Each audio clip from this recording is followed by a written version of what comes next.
தற்பொழுது முழு உலகத்திலும் பேசப்படக்கூடிய ஒரு பெயர், அமெரிக்கா இஸ்ரேல் கூட பயந்து நடுங்கக்கூடிய ஒரு மனிதர், 86 வயதை அடைந்தும் அசைக்க முடியாத ஒரு மனிதர், 36 வருடங்களாக சுப்ரீம் லீடராக இருக்கக்கூடிய ஈரானுடைய உச்ச தலைவர் ஆயத்துல்லா அலி அல் ஹமீனி யார் என்பதை பற்றி தான் இந்த பதிவில் நாங்கள் டீட்டெயிலாக பார்க்க இருக்கிறோம். சேனலுக்கு ஃபர்ஸ்ட் தடவை வந்திருந்தா மறக்காம சப்ஸ்கிரைப் செய்யுங்க, மற்றவங்களுக்கும் ஷேர் செய்யுங்க, அதிக பயனுள்ளதாக இருக்கும்.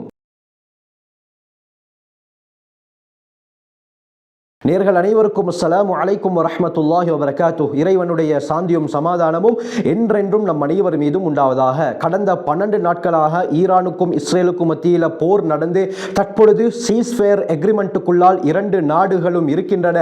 ஆனாலும் இன்னும் இந்த போர் பதட்டம் தணியவில்லை. எப்ப வேண்டுமானாலும் இந்த எக்ரிமெண்ட் முறியடிக்கப்பட்டு மீண்டும் யுத்தம் ஏற்படுவதற்கு அதிக வாய்ப்புகள் இருக்கின்றன. இந்த தருணத்தில் 20 வருடங்களுக்கு மேலாக ஈரானிலே பொருளாதார தடையை ஐரோப்பிய நாடுகள் விதித்த போதிலும் ஈரான் அசைக்க முடியாத ஒரு இடத்தை அடைந்திருக்கிறது. எந்த அளவுக்கு சொன்னால் தற்பொழுது அமெரிக்காவை எதிர்த்து நின்ற ஒரே நாடு ஈரான் என்பதாகவும் சொல்லப்படுகிறது. என்று சொன்னால் அமெரிக்காவுடன் நேரடியாக யாராலும் யுத்தம் செய்ய முடியாது என்று சொன்னால் அந்த அளவுக்கு ஆயுதங்கள் அமெரிக்காவிடத்திலே இருக்கின்றன. நாடுகள் எல்லாம் அச்சப்படுகின்றன. குறிப்பாக சொல்ல போனால் இந்த உலகத்தில் அணு ஆயுதத்தை முதலாவதாக பயன்படுத்தினதே இந்த அமெரிக்கா தான். இதனால தான் பல வல்லரசு நாடுகள் அமெரிக்காவுடன் போட்டி போடுவதற்கு பயப்படுகின்றன. இந்த சந்தர்ப்பத்தில் அமெரிக்காவுடன் நேரடியாக நின்று அமெரிக்காவுடைய பேசின் மீதே தாக்குதலை நடாத்திருக்கும் என்று சொன்னால் இந்த ஈரான் எப்படியாப்பட்ட ஒரு சக்தி வாய்ந்த நாடு என்பதை நாங்கள் புரிந்து கொள்ள வேண்டும்.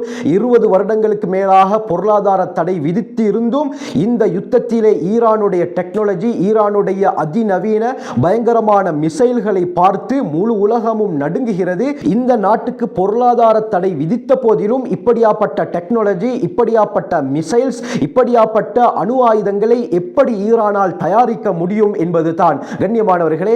இதற்கு முக்கியமான காரணமாக இருப்பது யார் என்று சொன்னால் ஈரானுடைய சுப்ரீம் லீடர், அதி உச்ச தலைவர் ஆயத்துல்லா அலி அல் ஹமீனி தான். இந்த ஆயத்துல்லா அலி அல் ஹமீனியை கொலை செய்வதற்காக அமெரிக்கா, இஸ்ரேல், குறிப்பாக மொசாட் பல சந்தர்ப்பங்களிலே முயற்சி செய்தும் அது படுதோல்வி அடைந்திருக்கிறது. மொசாட் ஈரானுடைய முக்கியமான தலைவர்களை இலக்கு வைத்து குறிவைத்து கொலை செய்திருந்தாலும் ஆயத்துல்லா அல் ஹமீனியை அவர்களால் கொல்ல முடியாமல் இருக்கிறது. அந்த அளவுக்கு இவர் பாதுகாப்பான ஒரு இடத்திலே இருக்கிறார். அமெரிக்காவுடைய ஜனாதிபதி கிரேட் ஈரான் மேக் எகெயின், இந்த ஈரானுடைய ஆட்சி இல்லாமலாக்கப்பட வேண்டும் என்று ஆரம்பத்திலே சொல்லிக் கொண்டிருந்தார். இந்த ஆட்சி புதுப்பிக்கப்பட்டால் ஈரானிலே சிறந்த ஒரு மாற்றம் ஏற்படும் என்பதாக டொனால்ட் ட்ரம்ப் அவர்கள் சொல்லியிருந்தார். ஆனால் தற்பொழுது எந்த ஒரு ஆட்சி மாற்றமும் தேவையில்லை என்பதாக பேசிக் கொண்டிருக்கிறார். அருமையானவர்களே, இந்த டொனால்ட் ட்ரம்ப் அவர்கள் யுத்த காலத்தில் சொன்ன விடயம் தான், ஈரானுடைய சுப்ரீம் லீடர் ஆயத்துல்லா அல் ஹமீனி எங்கே பதுங்கியிருக்கிறார் என்பது எனக்கு தெரியும். அவரை கண்டுபிடிப்பது மிக இலகுவான ஒரு வேலை. ஆனால் தற்பொழுது அவரை நாங்கள் கொல்ல மாட்டோம். அவர் எங்கிருக்கிறார் என்பது எங்களுக்கு தெரியும். எந்தவித நிபந்தனையும் இன்றி அவர் எம்மிடத்திலே சரணடைய வேண்டும் என்று சொல்லியிருந்தார். இவர் சொன்ன சில மணித்தியாலங்களிலேயே ஆயத்துல்லா அல் ஹமீனி வெளியே வந்து, நாங்கள் சரணடையக்கூடியவர்கள் அல்ல, ஈரான் யாரிடத்திலும் சரணடையாது என்று டொனால்ட் ட்ரம்ப் அவர்களுக்கு நேரடியாக எச்சரிக்கை விடுத்திருந்தார். இதே போலத்தான் இஸ்ரேலுடைய பிரைம் மினிஸ்டர் பெஞ்சமின் நெத்தனியாகு என்ன சொல்லியிருந்தார், ஈரானிலே ஆட்சி மாற்றம் கொண்டு வர வேண்டும். இந்த தாக்குதலுடைய நோக்கமே ஈரானிலே ஆட்சி மாற்றத்தை கொண்டு வருவது தான்.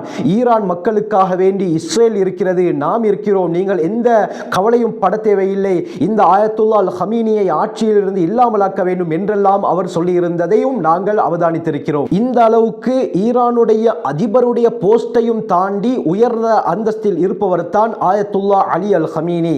இவர் யார் என்பதை நாங்கள் விளங்கிக் கொள்ள வேண்டும். 1979 வருடம் ஈரானில் நடந்த இஸ்லாமிய புரட்சிக்கு பிறகு உருவான 2வது சுப்ரீம் லீடர் தான் ஆயத்துல்லா அலி அல் ஹமீனி. ஈரானுடைய சுப்ரீம் லீடராக இருந்த ரூஹுல்லா அல் ஹமீனி மரணமடைந்ததற்கு பிறகு 1989 வருடம் அவருடைய இடத்திலே 36 வருடங்களாக இருந்து கொண்டிருக்கிறார் ஆயத்துல்லா ஆயத்துல்லா அலி அல் ஹமீனி அவர்கள். எந்த பொது கொள்கை சார்ந்த விவகாரங்களிலும் தன்னுடைய அதிகாரத்தை இவருக்கு பயன்படுத்த முடியும். பொது அலுவலக பதவிக்கு இவர் யாரை வேண்டுமானாலும் ஒருவரை நியமிக்க முடியும். நாட்டின் தலைவராகவும் ஈரானுடைய புரட்சிகரமான காவல் படையுடைய தளபதியாகவும் இவர் இருக்கிறார். எல்லாவித அதிகாரமும் இவருக்கு கொடுக்கப்பட்டிருக்கிறது.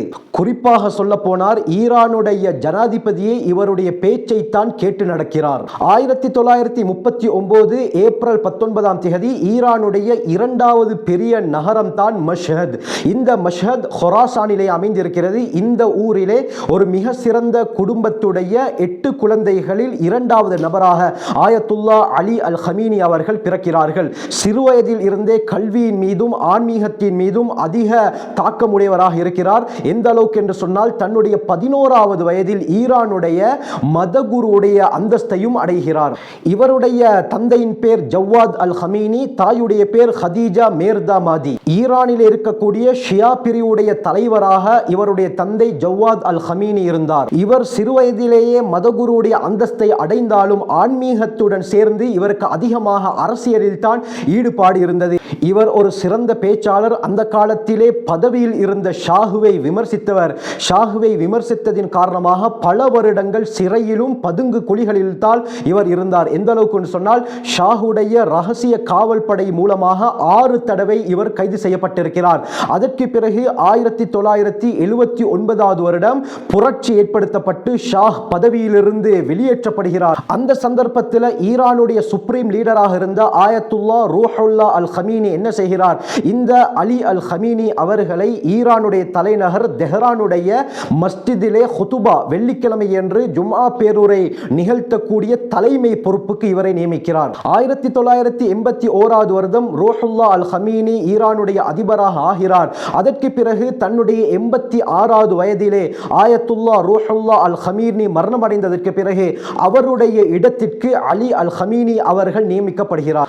1989வது வருடம் ஏனைய மார்க்க அறிஞர்கள் இவரை ஈரானுடைய சுப்ரீம் லீடராக தேர்ந்தெடுக்கிறார்கள். இவர் வெளிநாட்டு பயணங்களை மேற்கொள்வது மிகவும் குறைவு. 1989வது வருடம் இவரின் மீது நடந்த ஒரு கொலை முயற்சியின் காரணமாக இவருடைய வலது கை செயலிழக்கப்படுகிறது. இவருக்கு மொத்தமாக 6 குழந்தைகள், அதாவது 4 மகன்மார் 2 மகள். இந்த மகன்மார்களில் இரண்டாவது தான் முஜ்தபா அல் ஹமீனி என்பவர். இவர்தான் ஆயத்துல்லா அலி அல் ஹமீனிக்கு அடுத்து ஈரானுடைய சுப்ரீம் லீடராக வருவதற்கு அதிக வாய்ப்புகள் இருப்பதாக சொல்லப்படுது. ஏனென்று சொன்னால், சில நாட்களுக்கு முன்பாக ஆயத்துல்லா அல் ஹமீனி அவர்கள் என்ன சொல்லியிருந்தார்? எனக்கு ஏதாவது நடந்துவிட்டால் எனக்கு பிறகு இந்த 3 பேரில் யாராவது ஒருவர் தான் ஈரானுடைய சுப்ரீம் லீடராக இருப்பார் என்று 3 பேருடைய பேரை ரகசியமாக சொல்லியிருந்தார். அந்த 3 பேருடைய பேர் வெளியிலே சொல்லப்படவில்லை. அதிலே ஒருவர் முஜ்தபா அல் ஹமீனி என்பதாகவும் சில தகவல்கள் சொல்லப்படுகின்றன. 36 வருடங்களாக ஈரானை மிகவும் சக்தி வாய்ந்த ஒரு நாடாக மாற்றியிருப்பது இந்த ஆயத்துல்லா அலி அல் ஹமீனி. இவருடைய இந்த மாற்றத்தின் காரணமாகத்தான் முழு உலக நாடுகளும் ஈரானை எதிர்ப்பதற்கு பயப்படுகின்றன, குறிப்பாக அமெரிக்கா, இஸ்ரேல் உட்பட. எனவே இது போன்ற சுவாரஸ்யமான பல விடயங்களை நீங்கள் அறிந்து கொள்ள வேண்டுமா? எங்களோட சேனலை சப்ஸ்கிரைப் செய்யுங்க, மற்றவங்களுக்கும் ஷேர் செய்யுங்க, அதிக பயனுள்ளதாக இருக்கும்.